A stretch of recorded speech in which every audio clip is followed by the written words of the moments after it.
অনেকেরই চোখের পাতায় দেখা যায় হলুদ হলুদ বা সাদাটে ধরনের এক ধরনের ছাপ পড়ে যায়।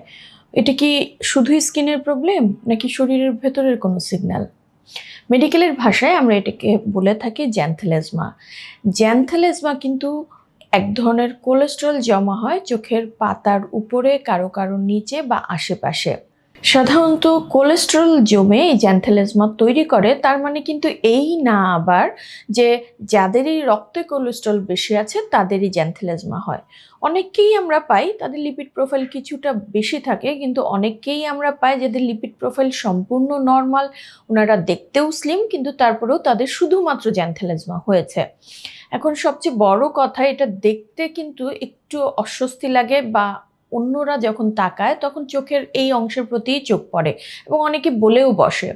আমরা রোগীদের দেখতে পাই তারা প্রচণ্ড বিব্রত বোধ করে, অস্বস্তি বোধ করে এবং এটা নিয়ে আসে। দেখা যায় অনেকেই ঘরোয়া পদ্ধতিতে অনেক ট্রাই করেছে, কিন্তু বুঝতে হবে এটা কিন্তু স্কিনের ভেতরের প্রবলেম।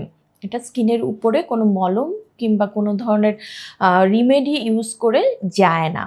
কটারাইজেশন একটা পদ্ধতি যেটার মাধ্যমে এটা অনেক সময় যায়, কিন্তু বেশি ডিপ হলে কটারাইজেশন করেও কিন্তু এটা পুরোপুরি সারে না, আবার রিকারেন্স হওয়ার চান্স থাকে। কখনো কখনো লেজার ব্যবহার করা হয়, সেই ক্ষেত্রেও একই অবস্থা।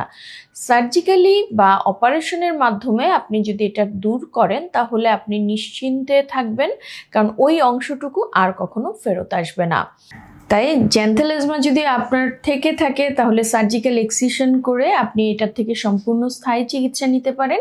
এবং বিশেষ করে যদি সেই লেশনটা গভীর হয়ে থাকে এবং বড় হয়ে থাকে তাহলে জ্যানথেলেজমার জন্য সার্জিক্যাল এক্সিশন সবচেয়ে স্থায়ী পদ্ধতি।